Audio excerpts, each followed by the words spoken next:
I'm coming at you with my DDD deck profile for the March 30th ban list. I actually took my deck to locals the other day. Um, there wasn't that many people there, so it's really not relevant. I did get second place, but that's not really relevant because there really weren't that many people there. There's usually like upwards of 30, but there's very little people this time. But I'm just going to come at you with the deck profile and just show you what I run and my card choices and everything like that. I'm not going to explain everything. Let's get into it. All right, so you guys already know. I'm just gonna put out the standard ratios real quick. So 3 Kepler, 3 Swirl, Ragnarok, Necroslime, and then the Lamia. I'm on 3 compartment because he's my Foolish Burial, searchable, and you can fuse with him.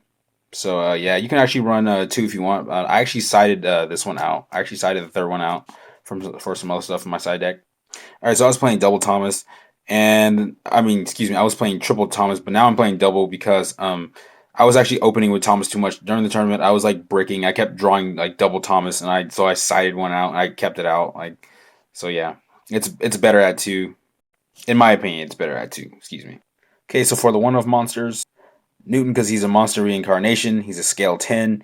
Negates the trap damage, but even though that's not even really relevant, he's a level 7, and you can pitch him to add something back to your hand.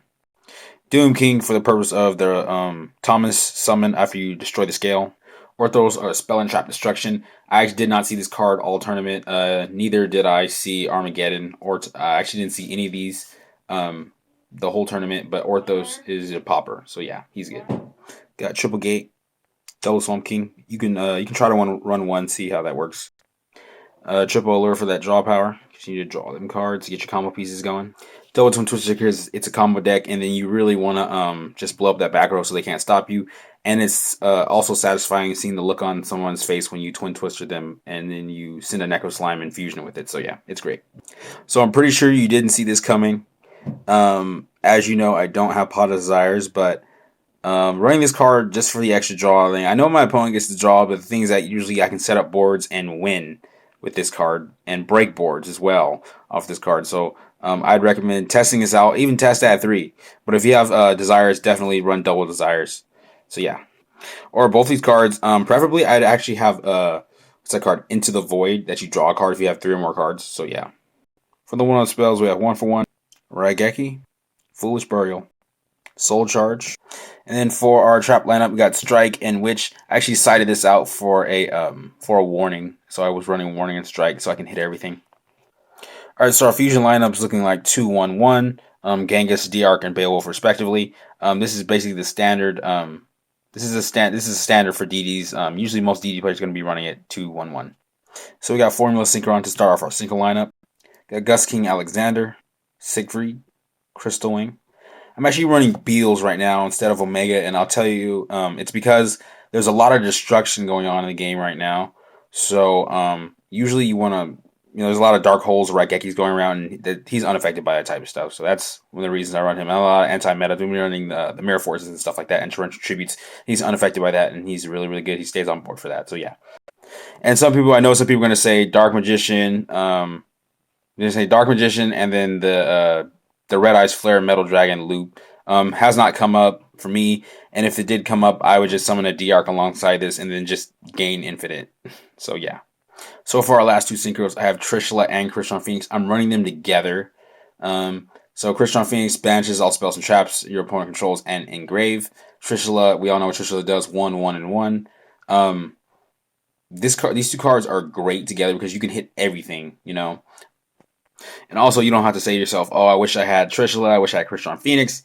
So yeah, you want everything just on hand, so you can just go ahead.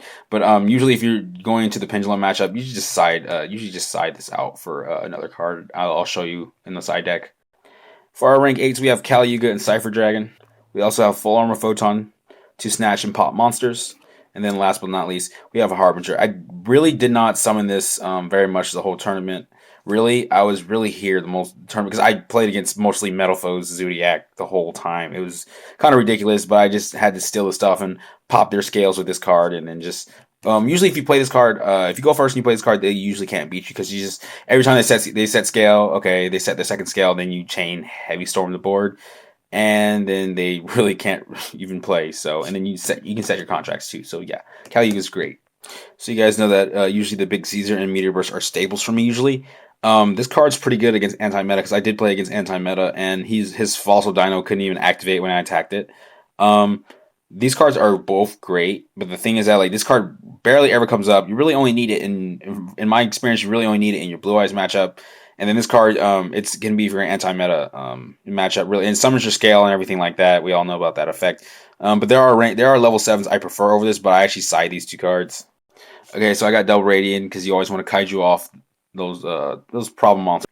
So I got double Vanity's Fiend. I think every DD player should side this card, but be careful because I was playing and I actually locked myself out of the duel with this, and I actually burned for my contract. Just one of the games. Just one of the games. I won the match, but just one of the games I locked myself out, and then I actually lost, but it was okay.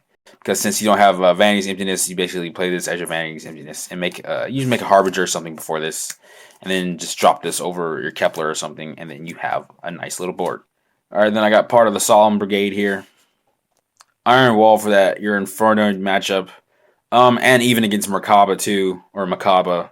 Yeah, Infernoids, you just have to make sure that they can't like pop this card or anything because they can normal summon Decatron and then pop the card, but you just have to just keep those Decatrons off the board and stuff like that, and then you'll be okay. But they run the Zodiac too, which is there. That Drantia is a problem. But if you can keep the Decatrons and the Drantias from popping this card, and Twin Twisters, like you'll be okay. And I know it sounds like a lot of stuff to stop, but it's actually possible. It's actually really possible.